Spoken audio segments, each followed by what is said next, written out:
Hi friends, അസ്സലാമു അലൈക്കും. അപ്പോൾ എല്ലാ കൂട്ടുകാർക്കും നമ്മുടെ ഇന്നത്തെ വീഡിയോയിലേക്ക് സ്വാഗതം. അപ്പോൾ നിങ്ങൾക്ക് എല്ലാവർക്കും എൻ്റെ ഈ വീഡിയോ ഇഷ്ടപ്പെടുകയാണെങ്കിൽ എല്ലാവരും ഒന്ന് ലൈക്കും സബും ഷെയറൊക്കെ ചെയ്ത് സപ്പോർട്ട് ചെയ്യാം കേട്ടോ. അപ്പോൾ ഇതുവരെ എൻ്റെ ചാനൽ കണ്ടതിന് സപ്പോർട്ട് ചെയ്ത എല്ലാ കൂട്ടുകാർക്കും ഒരുപാട് താങ്ക്സ് ഉണ്ട്. അപ്പോൾ ഇന്ന് രാവിലെ നമ്മൾ പെട്ടെന്ന് തന്നെ പണികളൊക്കെ ഒരുക്കിയിട്ട് നമുക്കൊന്ന് കൃഷിഭവനിലൊന്ന് പോകാണ്ട് കേട്ടോ.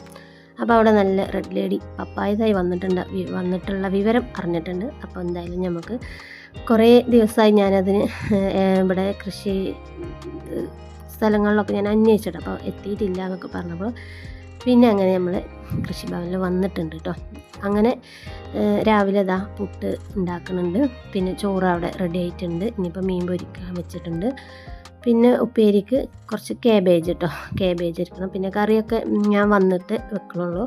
അപ്പോൾ വേഗം പോയിട്ട് 11 മണിയാകുമ്പോഴത്തേനും കൊടുക്കൽ തുടക്കം അവിടെ എത്താൻ പറഞ്ഞിട്ടുണ്ട് കേട്ടോ. അങ്ങനെ നല്ല അയില, ഇന്നത്തെ അയിലാണെങ്കിൽ നല്ല വലിപ്പമുള്ള അയില തന്നെ ഉണ്ട് കേട്ടോ. അപ്പോൾ എങ്ങോട്ടേലും പോണ സമയത്ത് നമ്മൾ മത്തിയോ മത്തളോ ഒന്നും വാങ്ങിയാൽ പിന്നെ പോക്ക് അവിടെ നിൽക്കും. അപ്പോൾ എന്തായാലും കുറച്ച് മീൻ പൊരിച്ചെടുത്തിട്ടുണ്ട് കേട്ടോ. അപ്പോൾ മോനെന്തായാലും ഒരു ഉപ്പേരിയോ പൊരിച്ചതോ അങ്ങനെ എന്തെങ്കിലും ഉണ്ടെങ്കിൽ മതി, കറി വേണമെന്നൊന്നുമില്ല കേട്ടോ. അങ്ങനെ എന്തായാലും കാബേജൊക്കെ നല്ല കട്ട് ചെയ്ത് വെച്ചിട്ടുണ്ട്. ഇനിയിപ്പോൾ അതൊന്ന് ഉപ്പേരി ഉണ്ടാക്കി എടുത്താൽ മതി കേട്ടോ. പിന്നെ അടുപ്പിൽ പുട്ടും റെഡി ആയിക്കൊണ്ടിരിക്കുന്നുണ്ട്. പിന്നെ നമ്മൾ ചട്ടിയൊക്കെ വെച്ച് കുറച്ച് കടുക് ഇട്ട് കൊടുക്കണം. ഇന്നിപ്പോൾ കാബേജിൽ നമ്മൾ ഉള്ളിയൊന്നും ഇടണില്ല കേട്ടോ, വെറുതെ കടുക് പൊട്ടിക്കുക, എന്നിട്ട് കുറച്ച് മഞ്ഞളും ഉപ്പും പച്ചമുളകൊക്കെ ഒന്നിട്ടിട്ട് അങ്ങനെ ഒരു നാടൻ രീതിയിലുള്ള കാബേജ് ഉപ്പേരിയാണ് കേട്ടോ. മറ്റേ നമ്മൾ ഉള്ളിയും അതുപോലെ ഇഞ്ചിപ്പൊട്ടൊക്കെ ഇട്ടിട്ട് അങ്ങനെ വെക്കുമല്ലോ, അങ്ങനത്തെ ഒരു ഇതിലല്ല. ഇങ്ങനെ വെക്കുമ്പോഴൊരു നല്ല നാടൻ രീതിൻ്റെ ഒരു ഉപ്പേരിയായിട്ട് വരും കേട്ടോ. അപ്പോൾ 2 പച്ചമുളക് ഇട്ട് കൊടുത്തിട്ടുണ്ട്. അപ്പോൾ ഒരുപാട് ഇട്ടാൽ നല്ല എരിവുള്ള പച്ചമുളക് കേട്ടോ. അപ്പോൾ അതുകൊണ്ട് തന്നെ പിന്നെ 2 എണ്ണം മാത്രമേ ഇട്ടിട്ടുള്ളൂ. പിന്നെ കുറച്ച് ഉപ്പൊക്കെ ഇട്ട് കൊടുത്തേക്കണ്. പിന്നെ ഞാൻ പുട്ടിക്ക് ചിരവി വെച്ച തേങ്ങ ഉണ്ട് കേട്ടോ, ബാക്കി കുറച്ച് തേങ്ങ ഉണ്ട്. അത് ഇനിയിപ്പോൾ ചിരകേണ്ട ആവശ്യം വന്നില്ല, അതുകൊണ്ട് തന്നെ ഞാൻ അതും കൂടി ഇട്ട് കൊടുക്കുകയാണ്. അങ്ങനെ നമ്മളെ പുട്ട് ലാസ്റ്റത്തേണ് കേട്ടോ. അപ്പോൾ അത് കഴിഞ്ഞാൽ പിന്നെ നമുക്ക് പണികൾ ഒരുങ്ങിയിരിക്കണം. പിന്നെ വേഗം മോനെയൊക്കെ പറഞ്ഞയച്ച്, ചെറിയ മോന് 10:30ക്കാണ് ക്ലാസ് തുടങ്ങുക കേട്ടോ. ചെറിയ സ്കൂളല്ലേ, അപ്പോൾ 10:30ക്കാണ് തുടങ്ങുക. വലിയ ആൾക്ക് പോകാനാകുമ്പോഴത്തേനും ചോറും പൊതിയും ഒക്കെ എടുത്ത് സെറ്റാക്കി കൊടുക്കണം. ഇനി എന്തായാലും നമ്മൾ ചായ കുടിക്കാൻ പോകാം കേട്ടോ. അപ്പോൾ പേര് അവിടെ കിടന്നപ്പോഴത്തേനും ഒന്ന് വേഗട്ടെ. അപ്പോൾ ഇന്ന് നമ്മളെ സ്ഥലം നമ്മളമ്മ കയ്യേറിയിട്ടുണ്ട് കേട്ടോ. അപ്പോൾ ഉമ്മ അവിടെ ഇരുന്ന് ചായ കുടിക്കാൻ കേട്ടോ. ഉമ്മയും പറയും ഞാൻ അവിടെ ഇരിക്കാൻ നല്ല രസമാണെന്ന് കേട്ടോ. അങ്ങനെ എന്തായാലും നമ്മൾ പണികളൊക്കെ ഒരുക്കി നമ്മൾ മക്കളെയൊക്കെ പറഞ്ഞയച്ച് നമ്മളെ കാക്കൊക്കെ ഒന്ന് ലീവായിരുന്നു കേട്ടോ. അപ്പോൾ ഞങ്ങൾ എന്തായാലും അറ്റത്തൊരു കൃഷിഭവനൊക്കെ പോവുകയാണ് കേട്ടോ. അപ്പോൾ ഞാൻ പോണില്ല എന്ന് വിചാരിച്ചു, പക്ഷേ കാക്ക് പോകണമെന്ന് പറഞ്ഞപ്പോൾ ഞാൻ ഇതുവരെ കൃഷിഭവൻ കണ്ടിട്ടില്ല കേട്ടോ. അപ്പോൾ കൃഷിഭവനിൽ പോകാനൊരു ആഗ്രഹം. അപ്പോൾ ഞാൻ വേഗം ചാടിക്കയറി വണ്ടിയിലൊക്കെ കയറിയിരുന്നു. അപ്പോൾ ഞാനുണ്ട് എന്ന് പറഞ്ഞിട്ട് കേട്ടോ. പിന്നെ കൃഷിഭവൻ്റെ കുറച്ച് അങ്ങോട്ട് പോയാൽ നല്ലൊരു അടിപൊളി ഡാം കാണാം കേട്ടോ. അപ്പോൾ കുറേ കാലമായി എന്നോട് പറയുന്നു, ഈ ഞങ്ങളെ മലപ്പുറത്തെ ഇവിടുത്തെ ഡാം കണ്ടിട്ടില്ലല്ലോ, നല്ല അടിപൊളി ഡാമാണ്, വലിയ ഡാമാണ് എന്നൊക്കെ പറഞ്ഞ് എന്നെ കൊണ്ടുപോയി. എന്തായാലും അപ്പോൾ ആ കൊണ്ടുപോയിട്ട് അവിടുത്തെ കാഴ്ചകളൊക്കെ കാണാൻ പോവാട്ടോ നിങ്ങൾ. ആദ്യം നമുക്ക് കൃഷിഭവനിലെത്തണം, അല്ലെങ്കിൽ നമ്മൾ പപ്പായത്തായി കിട്ടൂല കേട്ടോ. അത് വിവരം അറിഞ്ഞു കഴിഞ്ഞാൽ എല്ലാവരും വന്ന് വേഗം തന്നെ കൊണ്ടുപോകും.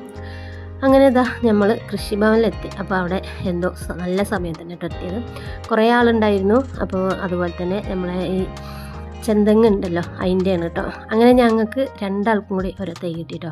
2 പേരാണെങ്കിൽ 2 തൈ കിട്ടും. ഒരു വീട്ടിൽ നിന്ന് 3 പേര് ചെന്നാൽ 3 തൈ കിട്ടും കേട്ടോ. അങ്ങനെ ഞങ്ങൾ 2 ആളെ പേരും എഴുതി കൊടുത്ത് ഒപ്പൊക്കെ ഇട്ടിട്ട് അവിടുന്ന് ഞങ്ങൾ കൃഷിഭവനിൽ അങ്ങോട്ട് ഇറങ്ങിയിട്ടോ. ഇത് പിന്നെ അതിൻ്റെ തൊട്ടടുത്തുള്ള ടർഫാണ് കേട്ടോ. കുട്ടികളൊക്കെ ഇങ്ങനെ വന്ന് കളിക്കാറൊക്കെ ഉണ്ട്. ഇപ്പോൾ പിന്നെ സ്കൂൾ ടൈമല്ലേ, അതുകൊണ്ടാണ് കേട്ടോ ആരും ഇല്ലാത്തത്. അങ്ങനെ അവിടുന്ന് ഞങ്ങളെന്തായാലും ഡാം കാണാൻ പോവാണ് കേട്ടോ. അപ്പോൾ ആദ്യം നമുക്ക് വണ്ടിയിൽ എണ്ണ കുറവാണ്, അപ്പോൾ അത് ഒന്ന് വണ്ടിയിൽ എണ്ണ ടാങ്കൊക്കെ ഒന്ന് ഫുള്ളാക്കിയിട്ട് വരാമെന്ന് വെച്ചിട്ട് ഇത് തന്നെയാണ് കേട്ടോ ഡാം, പോണ വഴിക്കാണ്. അപ്പോൾ നമുക്ക് എന്തായാലും എണ്ണ അടിച്ചിട്ട് തിരിച്ച് വരുമ്പോൾ അതിൻ്റെ മുകൾ ഭാഗമൊക്കെ ഒന്ന് കാണാം കേട്ടോ. അപ്പോൾ ഞാൻ പറഞ്ഞു ഞാൻ ഇവിടെ ഇറങ്ങി നിന്നുകൊണ്ട് നിങ്ങൾ പോയി എണ്ണ അടിച്ച് വരികയെന്ന് പറഞ്ഞു കേട്ടോ. അപ്പോൾ എന്തോ നമ്മൾ ഒറ്റയ്ക്ക് നിർത്താൻ മൂപ്പർക്ക് ഇഷ്ടമല്ല. അങ്ങനെ നമ്മളിതാ വണ്ടിയിൽ എണ്ണയൊക്കെ അടിച്ച് വന്ന് അവിടെ നിർത്തുകയാണ് കേട്ടോ. അപ്പോൾ ഡാമിൽ ഇന്ന് വലിയ മഴയൊന്നും ഇപ്രാവശ്യം കിട്ടിയിട്ടില്ല, അതുകൊണ്ട് വെള്ളമൊന്നും വലിയ ഇതായിട്ടില്ല കേട്ടോ. അങ്ങനെ ഞാനെന്തായാലും വണ്ടിയിൽ നിന്ന് ചാടി ഇറങ്ങി ഓടുകയാണ് കേട്ടോ. സ്റ്റെപ്പൊന്നും കയറാനൊന്നും വയ്യ കേട്ടോ. നല്ല വെയിലില്ലെങ്കിലും ഒരു മൂടിക്കെട്ടിങ്ങോണ്ടൊരു കാലാവസ്ഥയായിരുന്നു. പക്ഷേ വെയിലിൻ്റെ ഒരു ചൂടൊക്കെ ഉണ്ടായിരുന്നു കേട്ടോ. പിന്നെ ഇവിടെ അതാട്ടോ കുറേ ചെണ്ടുമല്ലിത്തോട്ടം. അപ്പോൾ ചെണ്ടുമല്ലി കണ്ടപ്പോൾ നമ്മളെ സ്വപ്നേച്ചിന് ഓർമ്മ വന്നു കേട്ടോ. സ്വപ്നേച്ചി ഓണത്തിന് കുറേ ചെണ്ടുമല്ലിയൊക്കെ വിറ്റ് കാശൊക്കെ പോക്കറ്റിലാക്കിയിട്ടുണ്ട്. അപ്പോൾ എന്തായാലും ചെണ്ടുമല്ലി കൃഷി അതാട്ടോ. ഇതൊരു കുന്നുംപുറമായിട്ട് നല്ല കുറച്ചങ്ങോട്ട് കയറണം. അപ്പോൾ ഡാം പറഞ്ഞപ്പോൾ ഞാനും വിചാരിച്ചു കേട്ടോ നല്ല വെള്ളമൊക്കെ ഉണ്ടാവും, നല്ല കാഴ്ചയും നല്ല അടിപൊളിയാണെന്നൊക്കെ വിചാരിച്ചിട്ട് അങ്ങനെ കയറിയാണ്. പക്ഷേ ഞാൻ മനസ്സിൽ കണ്ട ഡാമല്ല കേട്ടോ. ഇവിടെ കയറിയപ്പോൾ ഡാമിൽ വെള്ളം തന്നെ അല്ല കേട്ടോ കൂട്ടുകാരെ. അപ്പോൾ ഇതാണ് കേട്ടോ, ഇതൊക്കെ വെള്ളം നിൽക്കുന്ന സ്ഥലമാണ്. പക്ഷേ ഇപ്പോൾ ഡാമിൽ വെള്ളമല്ല. അവിടെ വലിയൊരു ഞാവലിൻ്റെ മരമുണ്ട്. ഇതൊക്കെ വെള്ളം നിൽക്കുന്ന സ്ഥലമാണ് അത്ര, എനിക്കറിയില്ല കേട്ടോ. അപ്പോൾ ഞാനിങ്ങനെ നമ്മൾ കാക്ക വലിയ വർത്താനൊക്കെ പറഞ്ഞിരുന്നു, ഇങ്ങനെ ഡാമുണ്ട് നല്ല അടിപൊളിയാണ് അവിടെ കാണാൻ, അങ്ങനെ ഇങ്ങനെ പറഞ്ഞ് കൊണ്ടുപോയതാണ് ഗൈസ്. അപ്പോൾ ഡാമിൻ്റെ കുറച്ച് അരികത്തും അവിടെയും ഇവിടെ ആയിട്ടൊക്കെ കുറച്ച് വെള്ളമുണ്ട് കേട്ടോ. അപ്പോൾ ഞങ്ങൾ നിൽക്കുന്നത് ഡാമിൻ്റെ ഉള്ളിലാണ് കേട്ടോ. നമ്മളെല്ലാവരും ഡാം കാണാൻ വരുമ്പോൾ ആ മേലെ കൂടെ ഇങ്ങനെ കയറിയിട്ടല്ലേ കാണുക. പക്ഷേ ഇത് ഞാൻ എന്തായാലും ഡാമിൻ്റെ ഉള്ളിൽ ഇറങ്ങിക്കണം കേട്ടോ എന്തായാലും. അപ്പോൾ മക്കളെ ഈ വെള്ളം തന്നെ അല്ല കേട്ടോ, ഒരു കുറച്ചതാ അവിടെ നമ്മൾ കാക്ക തന്നെ ഒരു ആകെ ഇതായി നിൽക്കുന്നുണ്ട് വെള്ളമില്ലാന്ന് പറഞ്ഞിട്ട്. അപ്പോൾ അവിടെ അതാ കുറേ ആൾക്കാർ അങ്ങനെ പൈക്കളെ മേച്ച് നിൽക്കണം, പൈക്കൾക്ക് തീറ്റിച്ചാനും അതിനൊക്കെ നിൽക്കുന്നുണ്ട്. അപ്പോൾ ഞാൻ എന്തായാലും ഒന്ന് ഇറങ്ങി കാലൊക്കെ കൈകട്ടെ ആകുമ്പോൾ അതിനൊന്നും സമ്മതിക്കില്ല കേട്ടോ. അങ്ങനെ ഇറങ്ങാനോ ഇതിനാക്കാനൊന്നും ആയിക്കില്ല. എന്തെങ്കിലുമൊക്കെ അഥവാ വഴുക്കലൊക്കെ ഉണ്ട് അതിൻ്റെ അടിക്ക് പോകണം, കുറച്ച് കുണ്ടുള്ള സ്ഥലമാണ്. അപ്പോൾ ഞാനിങ്ങനെ പറയണേ ഇതാപ്പം ഡാം, ഞങ്ങളെ പാലക്കാട് ജില്ലയിലെ ഡാമാണ്. മലമ്പുഴ ഡാമൊക്കെ ഒന്ന് വന്ന് കണ്ട് നോക്കി. ഇതൊക്കെ എന്ത് ഡാം, അതൊക്കെ ഇതപ്പോൾ വലിയ ഡാം. എൻ്റെ പണികളൊക്കെ ഞാൻ അവിടെ ഇട്ടിട്ട് വെറുതെ ചെന്നിട്ട് സമയം അങ്ങോട്ട് പോയി കിട്ടി. പിന്നെ ഇപ്പോൾ എന്താ വെച്ചാൽ പപ്പാളിങ്ങ തൈ കിട്ടി, അതാണ് കേട്ടോ ഒരു മെച്ചം. അപ്പോൾ ഡാം കാണാൻ പോയിട്ട് എന്തായാലും നല്ല രസമൊക്കെ ഉണ്ടായിരുന്നു. പക്ഷേ കുട്ടികളൊക്കെ ആയിട്ട് ഇങ്ങനെ വരുമ്പോൾ അവർക്ക് കളിക്കാനൊക്കെ സുഖമാണ് കേട്ടോ, ഓടാനും ചാടാനൊക്കെ. അങ്ങനെ എന്തായാലും നമ്മൾ കേട്ടോ ഡാമിൻ്റെ ഉള്ളിൽ നിന്ന് മേലൊക്കെ കയറുകയാണ്. അപ്പോൾ അത് എനിക്ക് തന്നെ കണ്ടിട്ട് അത്ഭുതം, ഞാൻ ഇതുപോലൊരു ഡാം ഇതുവരെ കണ്ടിട്ടില്ല കേട്ടോ. അങ്ങനെ എന്തായാലും അവിടെ നിന്നൊക്കെ ഇറങ്ങിയതാ പാർക്ക് പോലെയൊക്കെ കുറച്ച് ഊഞ്ഞാലും കാര്യങ്ങളൊക്കെ ഉണ്ടായിരുന്നു കേട്ടോ. അപ്പോൾ നമ്മളെന്തായാലും കുറച്ച് ഊഞ്ഞാലിലൊക്കെ ഒന്ന് ഇരുന്ന് ആടാൻ പോവാണ്. അപ്പോൾ നമ്മൾ പണ്ട് ചെറുപ്പത്തിൽ ആടിയ ഒരു ഓർമ്മ കേട്ടോ. ഞാൻ ചെറുതാകുമ്പോൾ ഊഞ്ഞാലാടിയായിരുന്നു. പിന്നെ ഇതുവരെ ഞാൻ ഇങ്ങനെ ഊഞ്ഞാലിൽ ഇങ്ങനെ ആടിയിട്ടില്ല കേട്ടോ. അപ്പോൾ അത് കണ്ടപ്പോഴൊരു ആഗ്രഹം. അപ്പോൾ വേഗം പോയി ഒന്ന് കുറച്ച് നേരം ആടി. അപ്പോൾ എന്തായാലും പിന്നെ ഞങ്ങൾ അവിടെ നിന്നില്ല. പിന്നെ നമ്മൾ കേട്ടോ മലൻ്റെ മേലെന്ന് ഡാമിൻ്റെ മേലെന്ന് താഴത്തേക്ക് അങ്ങനെ ഇറങ്ങിപ്പോകുന്നു. അപ്പോൾ ഇവിടെ പിന്നെ കുറേ പൂക്കളൊക്കെ ഉള്ളത് കൊണ്ട് റോട്ടിൽ നിന്ന് ഇങ്ങനെ നോക്കുമ്പോൾ നല്ല ഭംഗിയാട്ടോ കാണാൻ. നല്ല ചെണ്ടുമല്ലി പൂക്കൾ, വേറെ പൂപ്പിയല്ലേ ആ പൂവൊക്കെ ഉണ്ട്. പിന്നെ ഇത് റോഡ് സൈഡിലേക്ക് ഇങ്ങനെ അവിടെ നിന്ന് കുറേശ്ശെ വെള്ളം ഇങ്ങനെ ചാടി വരുന്നുണ്ടല്ലോ. അപ്പോൾ വെള്ളച്ചാട്ടം നല്ല ഭംഗി ഉണ്ടായിരുന്നു. പക്ഷേ ഇത്രയും നല്ല വെള്ളം ഉണ്ടാവുക അവിടെ കുറേ ഉണ്ട്. നല്ല രസമാണ്. മഴക്കാലം നല്ല മഴ നിൽക്കാതെ പെയ്യുമ്പോൾ മഴയൊക്കെ പെയ്യുമ്പോൾ വരുന്നുണ്ട്. അപ്പോൾ നല്ല ഭംഗി ഉണ്ടാവും കാണാൻ.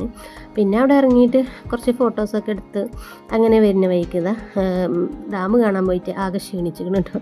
അപ്പോൾ ഞങ്ങൾ എന്തായാലും ഒരു കരിമ്പൻ ജ്യൂസൊക്കെ കുടിക്കാമെന്ന് വെച്ചിട്ട് ഇതാ ഇവിടെ നിർത്തിയേക്കാണ്. അപ്പോൾ നമ്മളെ കാക്ക പറയുന്നത് മതി വീഡിയോ എടുത്തത് എന്നൊക്കെ പറഞ്ഞ് ചീത്ത പറയാം കേട്ടോ. അപ്പോൾ എന്നും അങ്ങനെ പറയലല്ല, ഇന്ന് എന്തേന്ന് അറിയില്ല. അങ്ങനെ കരിമ്പൻ ജ്യൂസൊക്കെ കുടിച്ച് നമ്മളെന്തായാലും കൃഷിഭവനും കണ്ടു, അവിടെ തന്നെയുള്ള ഡാമും കണ്ടു കേട്ടോ. അപ്പോൾ ഇനിയിപ്പോൾ ഞാനിനി ഡാം കാട്ടി തന്നില്ല എന്ന് ഇനി പറയില്ല. അങ്ങനെ നമ്മൾ ഇന്നത്തെ ഡാമും വിശേഷവും കൃഷിഭവനിൽ പോയ വിശേഷം, വീട്ടിലത്തെ വിശേഷം ഒക്കെ അടങ്ങിയൊരു വീഡിയോ നിങ്ങൾക്ക് ഇഷ്ടപ്പെട്ടു എന്ന് വിചാരിക്കുന്നു. ഇഷ്ടപ്പെടുകയാണെങ്കിൽ എല്ലാവരും ഒന്ന് ലൈക്കൊക്കെ ചെയ്യുക, സബും ഒക്കെ ചെയ്യുക.